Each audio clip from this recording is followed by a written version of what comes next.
നമസ്കാരം. മലയാളി വാർത്ത എക്സൈറ്റിലേക്ക് സ്വാഗതം. കേരളത്തിൽ നിയമസഭാ തെരഞ്ഞെടുപ്പ് നടക്കുന്ന മാർച്ച് ഏപ്രിൽ മാസങ്ങളിൽ ബംഗാൾ, അസം തുടങ്ങിയ സംസ്ഥാനങ്ങളിലും നിയമസഭയിലേക്ക് തെരഞ്ഞെടുപ്പ് നടക്കും. വോട്ടർ പട്ടിക പരിഷ്കരണം, പൗരത്വ വിഷയം തുടങ്ങി വടക്ക് കിഴക്കൻ മേഖല ഇപ്പോൾ ചൂട് പിടിച്ചു നിൽക്കുന്നു. ഇന്ന് മനോരമ നൽകിയ ഒരു വിശദമായ വാർത്തയുണ്ട്. കേരളത്തിൽ നിന്ന് അന്യസംസ്ഥാന തൊഴിലാളികൾ തെരഞ്ഞെടുപ്പ് മുന്നിൽ കണ്ട് ലോങ് ലീവിൽ ഇപ്പോൾ നാട്ടിലേക്ക് കടക്കുന്നുവെന്ന വാർത്ത. ബംഗാൾ, അസം തുടങ്ങിയ സംസ്ഥാനങ്ങളിൽ തെരഞ്ഞെടുപ്പ് വലിയ ആഘോഷമാണ്. മറ്റ് സംസ്ഥാനങ്ങളിൽ ജോലിക്കായി പോയിരിക്കുന്നവരെയൊക്കെ രാഷ്ട്രീയ നേതാക്കൾ തിരികെ സംസ്ഥാനത്തേക്ക് വിളിക്കും. ഇപ്പോഴിതാ 10,000-കണക്കിന് അന്യസംസ്ഥാന തൊഴിലാളികൾ അസം, ബംഗാൾ തുടങ്ങിയ സംസ്ഥാനങ്ങളിലേക്ക് തിരികെ പോയി തുടങ്ങി. ഇനി വരുന്ന 3 മാസത്തേക്ക് ഇവർ ലോങ് ലീവിലായിരിക്കും. ഇത് കേരളത്തിന്റെ സാമ്പത്തിക രംഗത്തെ അടക്കം ബാധിക്കുമെന്നാണ് വിദഗ്ധർ പറയുന്നത്. മറ്റു സംസ്ഥാനങ്ങളിലേക്ക് പുറപ്പെടുന്ന ട്രെയിനുകളൊക്കെ ഇപ്പോൾ തിരക്കുള്ളതായി മാറി. ടിക്കറ്റുകൾ കിട്ടാനില്ലാത്ത അവസ്ഥ. കേരളത്തിന്റെ സമ്പദ് വ്യവസ്ഥയെ ഈ അന്യസംസ്ഥാന തൊഴിലാളികളുടെ ലോങ് ലീവ് ബാധിക്കുമെന്നാണ് മനോരമയടക്കമുള്ള മാധ്യമങ്ങൾ പറയുന്നത്. കേരളത്തിന്റെ സേവന, വ്യവസായ മേഖലയ്ക്ക് ഇവരുടെ അഭാവം വലിയ തിരിച്ചടി ഉണ്ടാക്കും. കൃഷിയിടങ്ങൾ, റെസ്റ്റോറന്റുകൾ, ഹോട്ടലുകൾ, മറ്റ് നിർമ്മാണ മേഖല തുടങ്ങി സർവ്വ മേഖലയിലും ചുവടുറപ്പിച്ചിരിക്കുകയാണ് അന്യസംസ്ഥാന തൊഴിലാളികൾ. കേരളത്തിൽ കാര്യമായ ഫാക്ടറി സംവിധാനങ്ങളില്ല. എങ്കിലും നാമമാത്ര ഫാക്ടറികളിൽ പ്രവർത്തിക്കുന്നതും അന്യസംസ്ഥാനക്കാർ തന്നെ. അസം, ത്രിപുര, പശ്ചിമ ബംഗാൾ, ബീഹാർ, ഒഡീഷ സംസ്ഥാനങ്ങളിൽ നിന്നുള്ളവരാണ് കേരളത്തിലെ ഇപ്പോഴത്തെ അതിഥി തൊഴിലാളികൾ. എന്നാൽ ഇതര സംസ്ഥാന തൊഴിലാളികളിൽ 31% പേരും അസമിൽ നിന്ന് എത്തുന്നവരാണ് എന്ന് കണക്കുകൾ സൂചിപ്പിക്കുന്നു. ഡിസംബർ 25-ന് ശേഷം ഇവർ നാടുകളിലേക്ക് മടങ്ങി തുടങ്ങി. ഫെബ്രുവരി ആദ്യവാരം കൂട്ടമടക്കമുണ്ടാകുമെന്നാണ് കരുതുന്നത്. പിന്നീട് കുറഞ്ഞത് 45 ദിവസങ്ങളെങ്കിലും കഴിയാതെ ഇവർ കേരളത്തിലേക്ക് മടങ്ങില്ല. ഇതര സംസ്ഥാന തൊഴിലാളികളുടെ ഈ നീണ്ട അവധി ഹോട്ടൽ വ്യവസായത്തെയും തോട്ടം മേഖലയെയും ഒക്കെ ബാധിക്കുമെന്നാണ് ഇപ്പോൾ ആ മേഖലയിൽ ഉത്തരവാദിത്തമുള്ളവർ പറയുന്നത്. സംസ്ഥാനത്തെ 1 ലക്ഷത്തോളം അംഗീകൃത റെസ്റ്റോറന്റുകളെ ഇത് പൂർണ്ണമായി ബാധിക്കും. 90% റെസ്റ്റോറന്റുകളിലും മുഖ്യ ജീവനക്കാരായി പ്രവർത്തിക്കുന്നത് അന്യസംസ്ഥാനക്കാർ. അതുകൊണ്ട് തന്നെ റെസ്റ്റോറന്റുകൾ അടക്കം പല സ്ഥാപനങ്ങളും ഇനി അടച്ചിടേണ്ടി വരുമെന്നാണ് ഈ മേഖലയിലുള്ളവർ പറയുന്നത്. പ്രതിസന്ധി പരിഹരിക്കാൻ മറ്റു സംസ്ഥാനക്കാരെയും വലിയ കൂലി കൊടുത്ത് മലയാളികളെയും ആകർഷിക്കാനുള്ള ശ്രമങ്ങൾ ഇപ്പോൾ റെസ്റ്റോറന്റുകൾ അടക്കമുള്ള മേഖലകൾ തുടങ്ങിക്കഴിഞ്ഞു. വിവിധ കണക്കുകൾ അനുസരിച്ച് ഏകദേശം 35 ലക്ഷത്തിന് മുകളിൽ അന്യസംസ്ഥാന തൊഴിലാളികൾ കേരളത്തിൽ ജോലി ചെയ്യുന്നു. ഇവരുടെ തൊഴിൽ സംസ്കാരത്തിലും കാര്യമായ വ്യതിയാനം കണ്ടു തുടങ്ങി. നേരത്തെ തൊഴിലാളികളായി മാത്രമായിരുന്നു ഇവർ സംസ്ഥാനത്ത് പ്രവർത്തിച്ചിരുന്നത് എങ്കിൽ ഇപ്പോൾ കോൺട്രാക്ട് മേഖലയിലടക്കം ഇവർ കൈകടത്തി തുടങ്ങി. നിർമ്മാണ മേഖലയിലെ മിക്ക കോൺട്രാക്റ്റുകളും ഇപ്പോൾ സ്വന്തമാക്കുന്നത് അന്യസംസ്ഥാനക്കാരാണ്. അവർ പിന്നീട് അവിടെ നിന്ന് കൊണ്ടുവരുന്ന ജോലിക്കാരെ ഉപയോഗിച്ച് തൊഴിലിടങ്ങളിൽ ജോലി ചെയ്യിപ്പിക്കുന്നു. മുൻപ് കോൺട്രാക്ടർമാർ മലയാളികളും തൊഴിലാളികൾ അന്യസംസ്ഥാനക്കാരുമായിരുന്നു. ഇപ്പോൾ കോൺട്രാക്ടർമാരും അന്യസംസ്ഥാനക്കാരായി മാറി.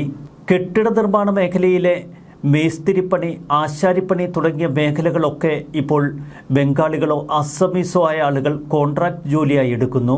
എന്തിനേറെ പ്ലംബിംഗ്, ഇലക്ട്രിക് വർക്കുകൾ തുടങ്ങിയ മേഖലയിലൊക്കെ കോൺട്രാക്ട് ജോലികൾ ഇപ്പോൾ സ്വന്തമാക്കുന്നത് അന്യസംസ്ഥാനക്കാർ. കേരളത്തിലേക്കുള്ള തൊഴിലാളി കുടിയേറ്റത്തിന് കഴിഞ്ഞ 3 പതിറ്റാണ്ടുകളായി വലിയ വ്യതിയാനം സംഭവിച്ചിരിക്കുന്നു. 3 പതിറ്റാണ്ടുകൾക്ക് മുൻപ് കേരളത്തിൽ അതിഥി തൊഴിലാളികളായി എത്തിയിരുന്നത് തമിഴ്നാട്, കർണാടക തുടങ്ങിയ സംസ്ഥാനങ്ങളിൽ നിന്നുള്ളവർ. പിന്നീട് മഹാരാഷ്ട്രയിൽ നിന്നുള്ളവരും കേരളത്തിലേക്ക് ഒഴുകി. പ്രവാസി മലയാളികളെക്കുറിച്ച് നമ്മൾ അഭിമാനം കൂറുന്നു. പ്രവാസി മലയാളികൾ കേരളത്തിലേക്ക് അയക്കുന്ന പണം തന്നെയാണ് നമ്മുടെ സാമ്പത്തിക മേഖലയുടെ നട്ടെല്ല്. ഓരോ കുടുംബങ്ങൾക്കും ആശ്വാസം പകരുന്നതും പ്രവാസ ലോകം അയക്കുന്ന ആ പണം. 2018-ൽ പ്രവാസ സമൂഹം കേരളത്തിലേക്ക് അയച്ചത് 80,000-ൽ പരം കോടി രൂപ. എന്നാൽ കോവിഡിന് തൊട്ടു പിന്നാലെ 2023-ൽ വലിയ ഒരു മുന്നേറ്റമുണ്ടായി. 2 ലക്ഷത്തിൽ പരം കോടി രൂപയാണ് കേരളത്തിലേക്ക് പ്രവാസ സമൂഹം അയച്ചത്.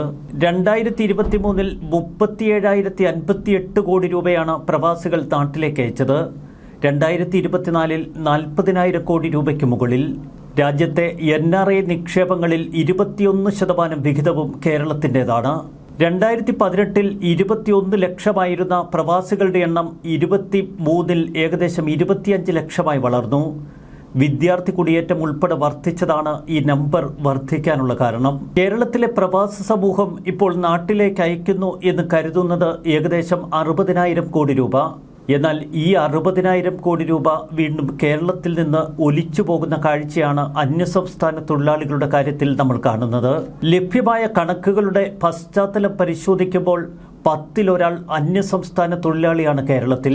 2024 സംസ്ഥാന പ്ലാനിംഗ് ബോർഡ് പുറത്തിറക്കിയ എക്കണോമിക് റിവ്യൂ പ്രകാരം സംസ്ഥാനത്തുള്ളത് 31 ലക്ഷം ഇതര സംസ്ഥാന തൊഴിലാളികൾ. എന്നാൽ അനൌദ്യോഗിക കണക്കുകൾ സൂചിപ്പിക്കുന്നത് 60 ലക്ഷത്തിൽ പരം ഇതര സംസ്ഥാന തൊഴിലാളികൾ കേരളത്തിൽ പ്രവർത്തിക്കുന്നുവെന്നാണ്. ഇതര സംസ്ഥാന തൊഴിലാളികൾ കേരളത്തിൽ നിന്ന് പ്രതിവർഷം 60,000 കോടി രൂപയോളം സമ്പാദിക്കുന്നുവെന്ന് കണക്ക്. ഇതിൽ 20,000 കോടി രൂപ കേരളത്തിൽ ചെലവഴിക്കും. ബാക്കിയുള്ള 40,000 കോടി രൂപ അവർ കേരളത്തിൽ നിന്ന് സ്വന്തം സംസ്ഥാനങ്ങളിലേക്ക് കൊണ്ടുപോകും. ചുരുക്കത്തിൽ രാജ്യത്ത് ഏറ്റവും അധികം പ്രവാസി പണം നേടുന്ന കേരളത്തിൽ നിന്ന് ആ പണം അന്യസംസ്ഥാന തൊഴിലാളികളിലൂടെ മറ്റു സംസ്ഥാനങ്ങളിലേക്ക് ഒഴുകുന്ന കാഴ്ച. പ്രവാസ ലോകം കേരളത്തിലേക്ക് അയക്കുന്ന പണത്തിന് തത്തുല്യമായ പണം കേരളത്തിൽ നിന്ന് ഇതര സംസ്ഥാന തൊഴിലാളികൾ അവരുടെ നാട്ടിലേക്ക് കൊണ്ടുപോകുന്നു. നിർമ്മാണം, ഉൽപാദനം, കൃഷി, സമുദ്ര മത്സ്യബന്ധനം തുടങ്ങി അസംഘടിത അനൗപചാരിക മേഖലകളിലൊക്കെ ഇപ്പോൾ അന്യസംസ്ഥാന തൊഴിലാളികളുടെ ബാഹുല്യമാണ്. അവർ ഉള്ളതുകൊണ്ട് ഒരുവിധമൊക്കെ ഇവിടെ കഴിഞ്ഞുകൂടുന്നുവെന്ന് മലയാളികൾ ആശ്വസിക്കുന്നു. കേരളത്തിൻ്റെ സാമ്പത്തിക പുരോഗതിയിൽ ഇതര സംസ്ഥാന തൊഴിലാളികളുടെ സ്വാധീനം വളരെ വലുതാണ്. പൊതുവെ മലയാളികൾ മടിപിടിച്ചിരിക്കുമ്പോൾ ഇതര സംസ്ഥാന തൊഴിലാളികളെ കൊണ്ട് നമ്മൾ നമ്മുടെ ജോലികളൊക്കെ ചെയ്യിക്കും. മലയാളികളുടെ ഒരു വിചിത്ര സംസ്കാരമാണ് നമ്മൾ കാണുന്നത്. ഏതെങ്കിലും വൈറ്റ് കോളർ ജോലി ചെയ്യാൻ മലയാളികൾ ഒരുക്കം, അല്ലെങ്കിൽ പ്രവാസികളായി വിദേശത്ത് പോയി തൊഴിലെടുക്കും. ഇനി നാട്ടിൽ അന്യസംസ്ഥാനക്കാരെയൊക്കെ നിർത്തി എന്തെങ്കിലുമൊക്കെ ചെപ്പിടികൾ ചെയ്ത് അങ്ങ് ജീവിച്ചു കൂട്ടും. കുടിയേറ്റ തൊഴിലാളികളിലേക്കുള്ള ആശ്രിതത്വം കേരളത്തിന് ഏറെ കൂടുന്നുവെന്നാണ് കണക്കുകൾ സൂചിപ്പിക്കുന്നത്. വരുംകാലങ്ങളിൽ കേരളത്തിൽ തന്നെ നിക്ഷേപമിറക്കും ഈ അന്യസംസ്ഥാന തൊഴിലാളികൾ. പിന്നീട് കേരളത്തിൻ്റെ മണ്ണ് തന്നെ അവർ പങ്കിട്ടെടുക്കും. കുടിയേറ്റ തൊഴിലാളികൾക്ക് ഇവിടെ മികച്ച അടിസ്ഥാന തൊഴിൽ സാഹചര്യങ്ങളും അവകാശങ്ങളും ലഭിക്കുന്നത് ഉറപ്പാക്കുകയാണ് ഇപ്പോൾ ഇടതുപക്ഷ സർക്കാരിൻ്റെ ശ്രമം. ഭാവിയിൽ വോട്ടർ പട്ടികയിൽ ഉൾപ്പെടെ അവരെ പേര് ചേർത്ത് സംസ്ഥാനത്തിൻ്റെ ഭാഗമാക്കുക. ഇന്ത്യൻ ഉപഭൂഖണ്ഡത്തിലെ അസംഘടിത മേഖലയിൽ ജോലികൾക്ക് ഏറ്റവും മികച്ച വേതനം നൽകുന്നത് കേരളമാണ് എന്ന പ്രശസ്തിയാണ് കേരളത്തിലേക്ക് അന്യസംസ്ഥാന തൊഴിലാളികൾ ഒഴുകാനുള്ള കാരണം. കേരളത്തിൽ നിന്ന് പുറത്തേക്ക് തൊഴിൽ തേടിയുള്ള കുടിയേറ്റത്തിന് നൂറ്റാണ്ടുകളുടെ ചരിത്രമുണ്ട്. തിരുവിതാംകൂർ, കൊച്ചി, മലബാർ പ്രദേശങ്ങളായിരിക്കുമ്പോൾ തന്നെ ആ കുടിയേറ്റം ആരംഭിച്ചു. കേരളത്തിൽ നിന്നുള്ള കുടിയേറ്റവും കേരളത്തിലേക്കുള്ള കുടിയേറ്റവും വിചിത്രമാണ് കേരളത്തിൻ്റെ ആ തൊഴിൽ സംസ്കാര പശ്ചാത്തലം. എന്നാൽ ഇപ്പോൾ കേരളത്തിൽ നിന്നുള്ള കുടിയേറ്റത്തേക്കാൾ വലിയ നിരക്കിലാണ് കേരളത്തിലേക്കുള്ള കുടിയേറ്റം. ഇതാണ് മലയാളികൾക്ക് അസ്വസ്ഥതയുണ്ടാക്കുന്നതും. ഭാവിയിൽ ഇവിടെയുള്ള തൊഴിലുകൾ അത്രയും അന്യസംസ്ഥാനക്കാർ കൊണ്ടുപോകുമോ? നേരത്തെ കോൺട്രാക്റ്റ് പണിയെങ്കിലും ചെയ്ത് ജീവിക്കാമായിരുന്നു. ഇപ്പോൾ കോൺട്രാക്റ്റ് ജോലികൾ ഉൾപ്പെടെ അന്യസംസ്ഥാനക്കാർ സ്വന്തമാക്കും. 1961 മുതൽ 91 വരെയുള്ള കാലഘട്ടത്തിൽ കായികാധ്വാനം വേണ്ടുന്ന ജോലികളിൽ കേരളത്തിലേക്ക് എത്തുന്ന തൊഴിലാളികളിൽ അധികവും തമിഴ്നാട്ടിൽ നിന്നും കർണാടകയിൽ നിന്നുമുള്ളവർ. പിന്നീടാണ് മഹാരാഷ്ട്രയിൽ നിന്നുള്ളവരുടെ ഒഴുക്ക്. അന്ന് തൊഴിൽ തേടി കേരളത്തിലെത്തുന്നവരിൽ ഭൂരിഭാഗവും ജോലി ചെയ്തിരുന്നത് തോട്ടം മേഖലയിലും ഇഷ്ടികച്ചൂളകളിലും. വയനാട്, കണ്ണൂർ, കാസർഗോഡ് ജില്ലകളിൽ അധികവും കർണാടകയിൽ നിന്നുള്ളവർ. മറ്റ് ജില്ലകളിലേക്ക് ഒഴുകിയെത്തിയത് തമിഴ്നാട്ടിൽ നിന്ന്. എന്നാൽ 2011 ഈ വ്യവസ്ഥയ്ക്ക് കാര്യമായ മാറ്റം സംഭവിച്ചു. അസം, ബംഗാൾ സംസ്ഥാനങ്ങളിൽ നിന്ന് കൂടുതൽ തൊഴിലാളികൾ കേരളത്തിലേക്ക് വന്നു തുടങ്ങി. പശ്ചിമ ബംഗാൾ, അസം, ഒഡീഷ, ബീഹാർ എന്നീ സംസ്ഥാനങ്ങളിൽ നിന്നുള്ള അന്യസംസ്ഥാനക്കാരുടെ ഒഴുക്ക് ശക്തമായി കേരളത്തിലേക്ക്. ചുരുക്കത്തിൽ കുടിയേറ്റ തൊഴിലാളികളെ നമുക്ക് എല്ലാ മേഖലയിലും ഇപ്പോൾ കണ്ടെത്താൻ കഴിയും. കേരളത്തിൻ്റെ സമസ്ത സമ്പദ് മേഖലകളിലും അവർ വേരുറപ്പിച്ചിരിക്കുന്നു. നേരത്തെ തൊഴിലുടമയും കരാറുകാരുമൊക്കെ ഇവരെ വ്യാപകമായി ചൂഷണം ചെയ്തിരുന്നു. ഈ സാധ്യത മനസ്സിലാക്കിയാണ് പിന്നീട് കോൺട്രാക്ട് മേഖലയിലേക്ക് ഇവർ കടന്നത്. ചുരുക്കത്തിൽ കേരളം നേരിടുന്ന ഏറ്റവും വലിയ പ്രതിസന്ധി അതുതന്നെ. കേരളത്തിലേക്ക് പ്രവാസ സമൂഹം അയക്കുന്ന ആ പണം നമ്മൾ അന്യസംസ്ഥാന തൊഴിലാളികളിലൂടെ മറ്റ് സംസ്ഥാനത്തേക്ക് ഒഴുക്കിവിടുന്നു. അതുകൊണ്ട് തന്നെ ഇവിടെ സാമ്പത്തിക മേഖലയിൽ വിദേശ മലയാളികൾ നൽകുന്ന സംഭാവന വലിയ വികസനത്തിന് ഉപയോഗിക്കാൻ കഴിയുന്നില്ല. ഒരുതരം കൈമാറ്റ ഇടപാട് മാത്രമായി കേരളത്തിൻ്റെ സമ്പദ് വ്യവസ്ഥ മാറിയിരിക്കുന്നു. സമസ്ത മേഖലകളിലും ഇത് പ്രകടമാണ്. കൃഷിഭൂമികൾ വാങ്ങാൻ ഇപ്പോൾ ആളില്ല. പൊതുവെ വ്യവസായ സംരംഭങ്ങൾ തുടങ്ങാൻ മലയാളികളുടെ പക്കൽ പണമില്ല.